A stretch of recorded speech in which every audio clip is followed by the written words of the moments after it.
Good morning, everybody, and happy Earth Day.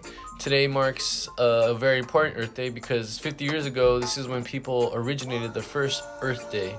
And the reason why Earth Day was celebrated or created in 1970 was that the organizers, they wanted to create this movement to start to build awareness with young people about how we need to start taking care of the earth and the environment, because we want to make this earth a sustainable earth and livable for everybody else in the future. As we know, especially in these times, that pollution, global warming, and the environment is at harm, and it's due to all the things that we do as humans. So this today is just a day for us to build awareness and to really appreciate Earth.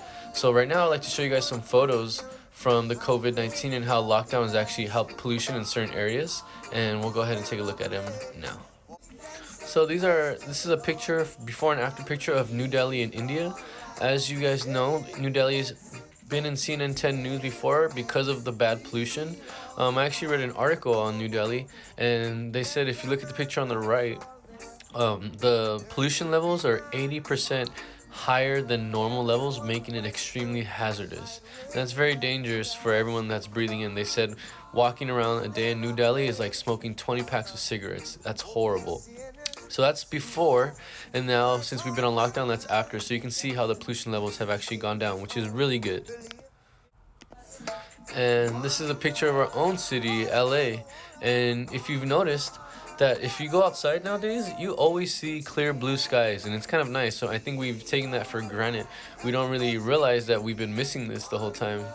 So before, we always see smog and like haziness in the city, but now if you go outside, probably right now if you go out and look outside right now, it's nice and clear. Actually, it's gonna be hot starting today. So but yeah, it's nice and clear. So this is something that's really cool about Earth Day, and what COVID-19's done for us, and hopefully we can keep this up.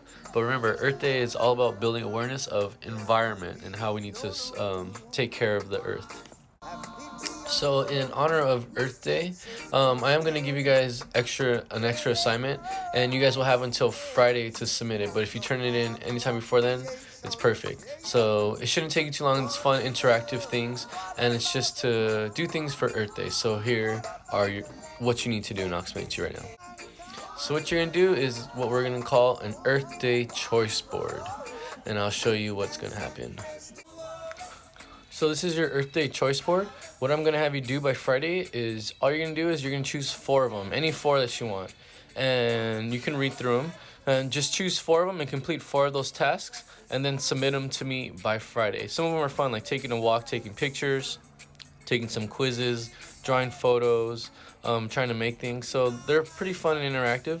So like I said, all you gotta do is complete 4 of them and submit it to me by Friday.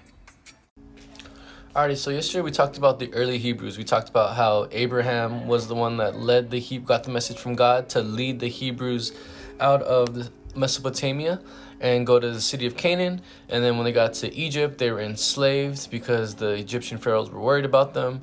Then we also talked about how Moses led them through an exodus, or freed them from slavery from Egypt, and then they went wandering around until they got to the Mount Sinai, where they found the 10 Commandments, and Moses found the 2 tablets, and they got the commandments from God, and this is how they kind of based their religion and how they lived off of it.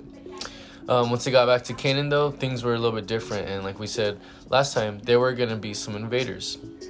So that was like a quick review.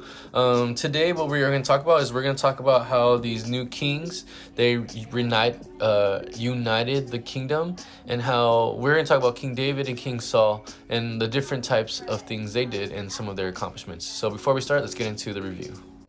All right, so number 1, why did Abraham leave Mesopotamia? So Abraham, according to the Bible, he left the Mesopotamia because God told him to leave and move to the new land, and this new land was the land of Canaan. Number 2, how did the 10 Commandments shape Hebrew life? The 10 Commandments, they shaped Hebrew life because the Hebrews agreed to worship only God and to value human life, self-control, and justice. Number 3, why was Exodus a significant event in Hebrew history? Exodus was a significant event in Hebrew history because the Hebrews believed it proved God loved them and was protecting them. That's why he freed them from slavery from the Egyptians. So those are the questions in the review. If you have any questions, just let me know. So like I said before, today we are going to talk about how the kings united the Israelites. So let's go ahead and jump into the new content for today. So as I mentioned before, there was a new threat to the Israelites because a lot of them were in their own individual towns. They were kind of separate and not really united, so they needed to become reunited. So this new threat came to the Israelites, and it came from these people called the Philistines, who lived in the Mediterranean coast. And by the mid-1000s BC, the Philistines started to invade these Israelite lands. So they were frightened because these invaders were really powerful. So they realized that we need to come together and fight them. That's the only way we're going to do it. So the Israelites, they all came together under one single ruler for the first time. And they decided this one single ruler is going to lead them in battle. That ruler that they chose was a guy named Saul. Saul was the first king of Israel. Even though Saul had some success as a military commander, he was not a strong king, and people didn't really like him or follow him that much. He never won the total support of all the tribes and all the religious leaders, and they often fought against his decisions, which kind of tore him apart. So they just found him. They thought he was a good military leader, but he wasn't a good leader in general. So they banded around him, but he wasn't the greatest. So while Saul kind of united everybody, although they didn't agree, another king came up to about, and this was after Saul's death. So after Saul's death, a man who pretty much did not get along with Saul at all, and he became the king. This guy was King David. So King David, he was considered an outlaw, and this is because Saul disliked him, and he banished him from the city, or outlawed him from the city. So when David, growing up, he was actually a servant in Saul's palace.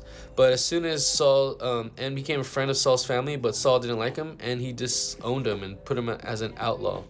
For many years, David lived in the desert, gathering the support from other local people, and pretty much started to get a following from the people outside of Israel. So when Saul died, David used all this support to come back to Israel and to pretty much become the king. Unlike Saul, David was well loved by all the Israelites, and he was able to win full support of all Israel's tribal leaders. So everybody in Israel started to follow, and he was the first one to really unite the kingdom. And because of this togetherness, David defeated the Philistines, and he fought and won wars against many other people in Canaan. So all the other invaders that were coming in, he was able to defeat them. Among these lands David captures was the city of Jerusalem. And when he captured the city of Jerusalem, he made Jerusalem the new capital of Israel. The next king we're going to talk about is King Solomon. And King Solomon is actually David's son. So when David passed, his son Solomon took the throne. And he took the throne in about 965 BC. Just like his father David, he was also a really strong king. And what he did was, as the invaders pretty much stopped coming, he went ahead and started to expand the kingdom. And what he did was he made nearby kingdoms, including Egypt and Phoenicia, his allies. So he pretty much didn't conquer them, but he started to expand and make friends and allies with other people. When he made these allies with Egypt and Phoenicia, trade with these allies made Israel very rich.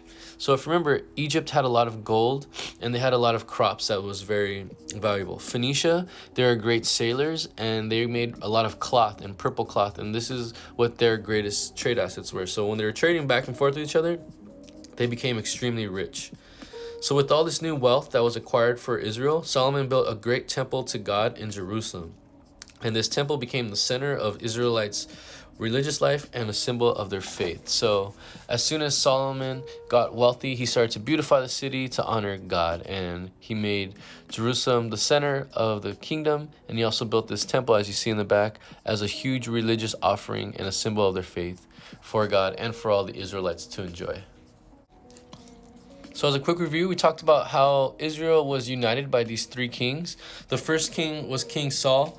Although he wasn't really well liked, he did start the process of getting the Israelites united. People didn't like him and they didn't follow him as much, but they still had this idea of working together, and that's the way they were going to take down all the invaders. King David was the first one. Once was an outlaw, but when he became king, people loved him and they respected him. And when he did this, he was able to go ahead and win a lot of battles, win the wars, and pretty much he captured the city of Jerusalem and made that the new capital of Israel. So he's the one that actually started defend the capital or defend the people from the invaders. When King Solomon stepped in, David's son, he was able to expand the empire or expand the city and create allies with Egypt and Phoenicia. And because of these allies, they started to trade back and forth with each other, which made them very wealthy. With all this wealth that he accumulated, he was able to build a temple to God in Jerusalem. And this temple became the center of Israelites' religious life and a symbol of their faith. So all these kings had some type of action in uniting the Israelites, and it made them stronger and wealthier in general. So for homework, I want you to answer these 3 questions. Number 1, why did the Israelites unite under a king? Why did they all come together in the first place? And it can be for any of the kings. Number 2, how did David and Solomon strengthen the kingdom of Israel? What did they do? And number 3, why is David significant in history of Judaism? So why is David important to the religious life or the religious faith of Judaism or of the people of Israel? So that is the lesson for today. If you have any questions regarding this or Earth Day, the Earth Day project or assignment, please let me know. Send me any questions through Classroom or through email. Looking forward to seeing you guys all today in our Zoom session. So I'll see you guys all later. Have a good day.